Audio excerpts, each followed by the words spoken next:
नमस्कार, आप देख रहे हैं आज तक और मैं हूं आपके साथ निशांत चतुर्वेदी। किसी भी भारतीय प्रधानमंत्री के लिए श्रीलंका के जाफना की यात्रा बेहद अहम है। कभी लिट्टे का गढ़ जाफना में आज प्रधानमंत्री नरेंद्र मोदी जाने वाले हैं। प्रधानमंत्री के साथ श्रीलंका के राष्ट्रपति और प्रधानमंत्री दोनों मोदियां करीब 20,000 घरों को आज श्रीलंका को भेंट करेंगे। ये घर भारत सरकार की मदद से जाफना में बनाए गए हैं। श्रीलंका का ये वो इलाका है जहां पहली बार कोई भारतीय प्रधानमंत्री जाएंगे।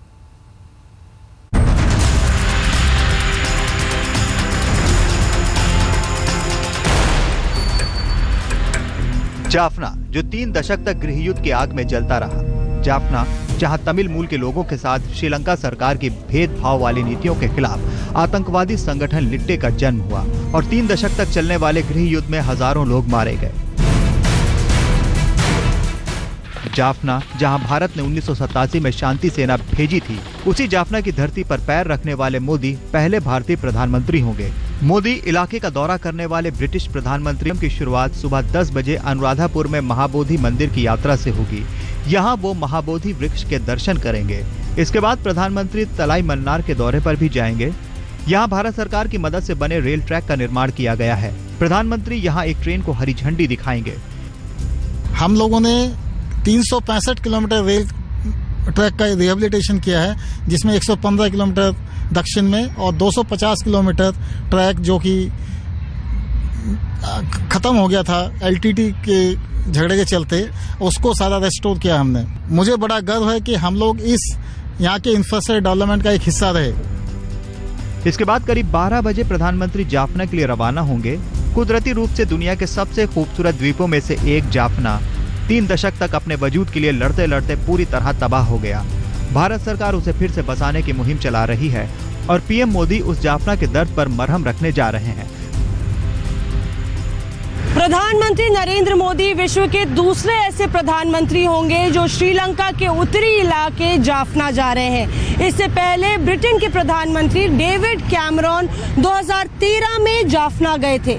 जाफना में श्रीलंकाई आर्मी और लिट्टे के बीच लड़ाई सालों तक चली। दोनों तरफ से मानवाधिकार हनन के आरोप लगे। ऐसे में प्रधानमंत्री का जाफना जाना जहां बेहद महत्वपूर्ण है, उतना ही संवेदनशील भी। 1 बजे मोदी जाफना में एक सांस्कृतिक केंद्र का शिलान्यास करेंगे। राज्य के गवर्नर ने प्रधानमंत्री के सम्मान में दोपहर के भोज का आयोजन किया है। भोज के बाद करीब 3:30 बजे प्रधानमंत्री भारत की मदद से बने घरों को सौंपेंगे। जाफना के किरीमिलाई में भारत सरकार 50,000 घर बनवा रही है। नरेंद्र मोदी इन घरों को यहाँ के उन लोगों को सौंपेंगे जिनके आशियाने उजड़ गए। 10,000 घर पहले से ही यहाँ के लोगों को सौंपे जा चुके हैं। प्रधानमंत्री नरेंद्र मोदी का जाफना जाना बेहद अहम घटना है। तमिल बहुल इलाके में किसी भी भारतीय प्रधानमंत्री की ये पहली यात्रा है। श्रीलंका में जो तमिल ओरिजिन के सिटीजन्स हैं और वहाँ बसे हुए हैं और उनके संग सहानुभूति है हमारे तमिलनाडु प्रदेश से भी, तो ये एक बहुत बड़ा इंटरेस्ट है भारत के लिए कि वो ठीक से वहाँ सेटल हो, सबको सिटीजनशिप मिले, उनमें वो अपनी जो एस्पिरेशंस हैं वो पूरी कर सकें श्रीलंकन कॉन्स्टिट्यूशन के बीच में। और श्रीलंका में भी कॉन्स्टिट्यूशन अभी अमेंड हुआ है, 13th अमेंडमेंट। उसमें अगर श्रीलंका गवर्नमेंट ठीक तरीके से अमल करती है तो तमिल जो कम्युनिटी है वहाँ पे उनकी जो आशाएं हैं वो ठीक तरीके से अमल में लाई जाएंगी और उनको फायदा होगा। बहुत अच्छा कदम है, ये तो होना चाहिए।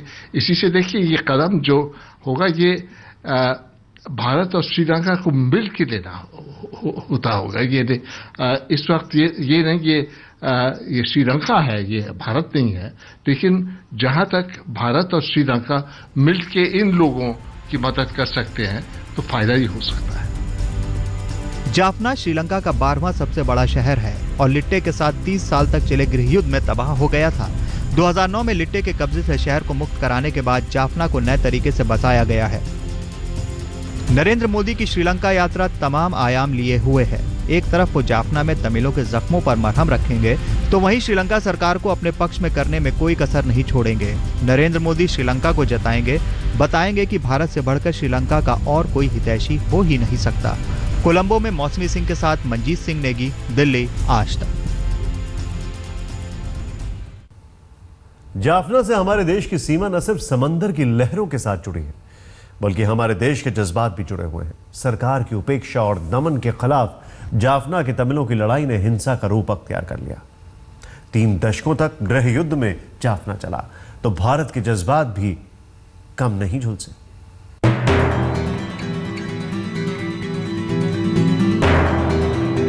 भारत का पड़ोसी श्रीलंका, दोनों देशों के बीच समंदर है और जिस तरह से समंदर के पानी को अलग नहीं किया जा सकता, वैसे ही दोनों देशों के रिश्तों को अलग नहीं किया जा सकता है। हमारे सीमावर्ती प्रदेश तमिलनाडु और जाफना द्वीप के लोगों में कोई खास फर्क नहीं है। दोनों की भाषाएं जुड़ी हुई हैं, जज्बात जुड़े हुए हैं, रिश्ते जुड़े हुए हैं, हित जुड़े हुए हैं। 80% भारत का जो व्यापार है वो बाय सी जाता है 90%, और वो कोलंबो पोर्ट से होकर बाकी पोर्ट्स पे जाता है। और भारत यदि अपनी प्राइमेसी इंडियन ओशन में लगाना चाहता, बढ़ाना चाहता है, तो श्रीलंका के साथ उसके रिश्ते और मजबूत होने चाहिए। जाफना करीब 25 साल तक गृह युद्ध में तबाह रहा। जाफना के अल्पसंख्यक तमिलों के साथ लगातार भेदभाव होता रहा। श्रीलंका सरकार की लगातार उपेक्षा ने जाफना के तमिलों को बगावत करने पर मजबूर किया था। तब 1975 में वेलुपिल्लई प्रभाकरण ने अलग ईलम की मांग करते हुए दुनिया का सबसे ताकतवर गुरिल्ला लड़ाकों का दल लिबरेशन टाइगर ऑफ तमिल इलम तैयार किया था। प्रभाकरण का एक ही सूत्र था, मरो या मारो। यही वजह है कि जाफना 25 सालों तक कब्रगाह बना रहा है। श्रीलंका सरकार के खिलाफ प्रभाकरण के ऐलान जंग ने सरकार की हालत खराब कर दी। 1987 में उस समय के प्रधानमंत्री राजीव गांधी ने जाफना में शांति सेना भेजी थी, जिसका बड़े पैमाने पर विरोध भी हुआ था। नरेश जी थे, वो प्रेसिडेंट थे श्रीलंका के उस वक्त। उन्होंने राजीव गांधी जी को राजी किया कि इंडियन ट्रूप्स को वहां भेजना चाहिए। 25 साल तक चली इस लड़ाई में पूरे श्रीलंका, खासकर इसके तमिल बहुल उत्तरी और पूर्वी इलाकों में 80,000 लोग मारे गए, लाखों लोग बेघर हो गए। इस लड़ाई में भारत की शांति सेना के भी सैकड़ों जवान और अधिकारी शहीद हो गए, जिनकी स्मृति में कोलंबो में इंडियन पीस कीपिंग फोर्स स्मारक बनाया गया है। ये है इंडियन पीस कीपिंग फोर्स का वॉर मेमोरियल। श्रीलंका के गृह युद्ध में सैकड़ों भारतीय सैनिक मारे गए, हजारों लोगों ने अपनी जान गंवा दी। ये गृह युद्ध विश्व में सबसे लंबी चली लड़ाइयों में से एक है। लिट्टे के आतंकवादियों ने राजीव गांधी की हत्या की और उसके बाद न सिर्फ भारत की सियासत बदली, बल्कि श्रीलंका और भारत के रिश्तों के मायने भी बदल गए। ऐसे में प्रधानमंत्री नरेंद्र मोदी का जाफना जाना अपने आप में एक बड़े संदेश देने जैसा है। कोलंबो में मौसमी सिंह के साथ स्मिता सिंह, दिल्ली, आज तक। 25 साल तक गृह युद्ध की आग में जलते जाफना की कहानी। जाफना से अब आतंक का साया हट चुका है, लिट्टे का खात्मा हो गया है, जाफना के तमिलों को वोट देने का अधिकार मिल गया है। लेकिन दूसरा सच यह भी है कि जाफना पूरी तरीके से उजड़ चुका है। मोदी सरकार ने श्रीलंका के साथ मिलकर बेघर हुए तमिलों को यहां फिर से बसाने का बीड़ा उठाया। मामला दोनों देशों के हित से जुड़ा है तो सियासत से भी।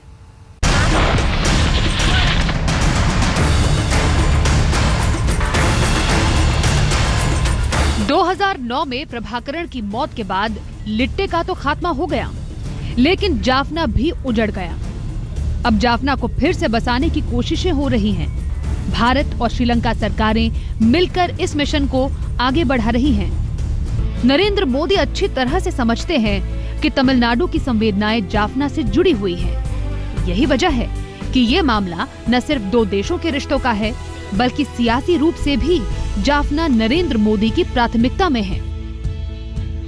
श्रीलंकाई तमिलों का मुद्दा भारत के लिए भी बेहद संवेदनशील है। भाजपा पहले ही ये जाहिर कर चुकी है कि वो तमिलनाडु में अपने पैर पसारना चाहती है। वहीं तमिलनाडु सरकार अक्सर श्रीलंका में हो रही तमिलों के साथ नाइंसाफी का मुद्दा उठाते आई है। हाल ही में भारत की संसद में श्रीलंका के प्रधानमंत्री के बयान पर जमकर बवाल मचा था। ऐसे में प्रधानमंत्री का जाफना जाना और वहां पे लोगों को घर बांटना ये संकेत देता है कि वो उनके जख्मों पर मरहम लगाना चाहते हैं। भारत और श्रीलंका के तटीय इलाकों के बीच विवाद की एक वजह मछुआरे भी हैं, जो कई बार एक दूसरे देश की समुद्री सीमा में पहुंच जाते हैं। पिछले दिनों श्रीलंकाई प्रधानमंत्री ने भारतीय मछुआरों को सीमा पार करने पर गोली मारने की बात कहकर सनसनी मचा दी थी। प्रधानमंत्री नरेंद्र मोदी ने कोलंबो में ये बात शिद्दत से उठाई। दिल्ली में अनुजैन रोहतगी के साथ मौसमी सिंह, कोलंबो, आज तक। जाफना से किस तरह जुड़े हैं भारत के जज्बात? क्या है भारत की सियासत से जाफना का रिश्ता? ब्रेक के बाद प्रधानमंत्री नरेंद्र मोदी ने श्रीलंका से दोस्ती की एक नई कहानी लिखी। कुछ बातें साफ साफ कहीं तो कई बातें इशारों में। मोदी कोलंबो की महाबोधि सोसाइटी भी गए, जहां उन्होंने बौद्ध भिक्षुओं को दान दिया, गौतम बुद्ध की प्रतिमा को नमन किया और उनके संदेशों को आज की जरूरत से जोड़ा।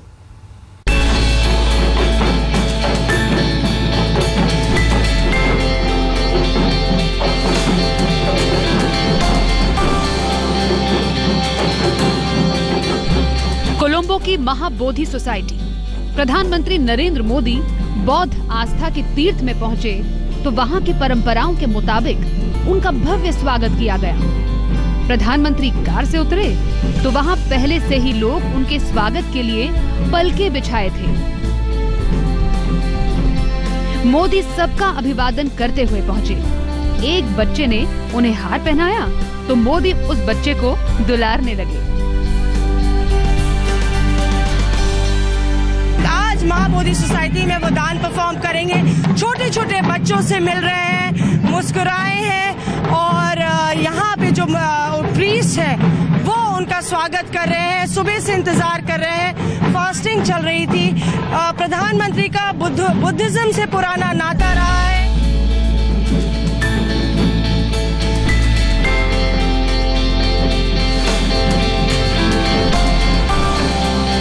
महाबोधि सोसाइटी के अंदर जाकर प्रधानमंत्री बौद्ध भिक्षुओं से मिले।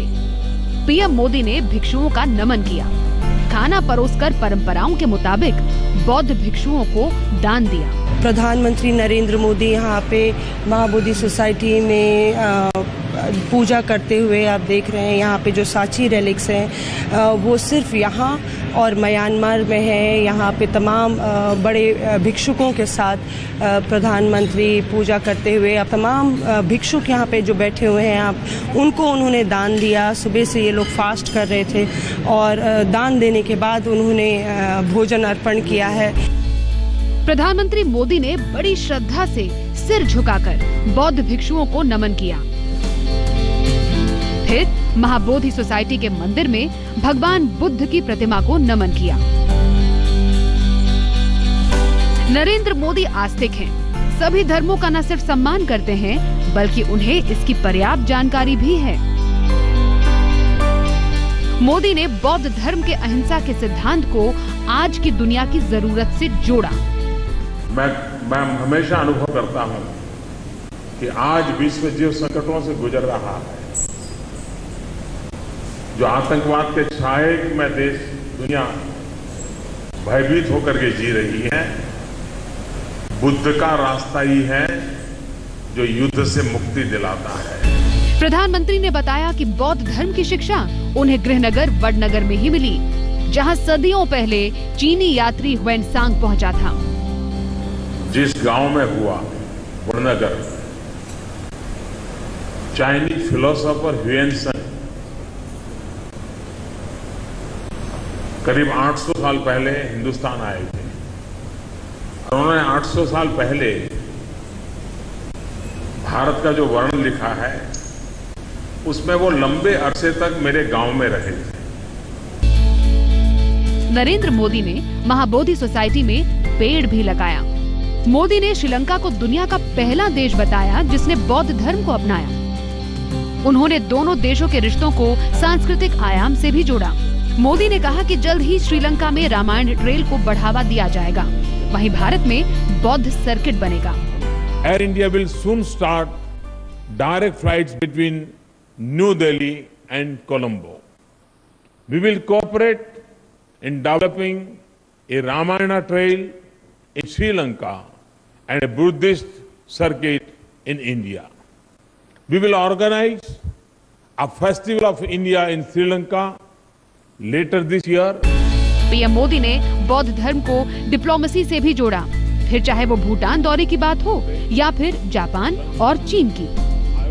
कोशिश ये है प्रधानमंत्री की एक तरीके से हिंद महासागर के बड़े परिवार, बड़े कुनबे को एक साथ लेकर आगे चलने की, और भारत जो एक बड़ा भाई है, बड़े भाई के तौर पे भाईचारा बढ़ाने की, ताकि ये पूरा परिवार एकजुट रह सके, फिर चाहे ड्रैगन का खतरा क्यों ना हो। कैमरा पर्सन आलोक भटनागर के साथ मौसमी सिंह, कोलंबो, आज तक। वक्त हो गया एक छोटे से ब्रेक का। हमारी इस खास पेशकश में बस इतना।